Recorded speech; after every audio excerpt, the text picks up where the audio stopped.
A story has a beginning, a middle, and an end. At the start of a story, we meet the main character. It's usually someone like you or me. They're usually going somewhere, perhaps to a faraway magical kingdom, perhaps to their college, or perhaps even into space. The end of the story is usually about the character reaching the thing they were setting out to do at the start of the story. So, if the beginning was the character is going to look for a magical kingdom, then the end of the story will usually be they get to the magical kingdom. So let's imagine a story that goes like this. Once upon a time, there was a girl called Alima. Every day she sits on the shore of the river near her home. She can see a magical kingdom across the river, and she has always wanted to go to it. One day she crosses the bridge over the river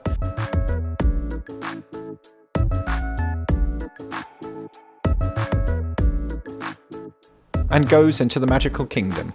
The end. That's not a very interesting story, is it? That's why we have a middle in a story. The middle of a story is usually about something in the character's way, an obstacle that stops the character from getting to the place or thing they are trying to get to. And then, the fun bit is, we get to see how the character gets around the obstacle to get to the end of the story. So, let's tell that story again, but this time we'll add a middle and put something in her way. Once upon a time, there was a girl called Alima. Every day she sits on the shore of the river near her home.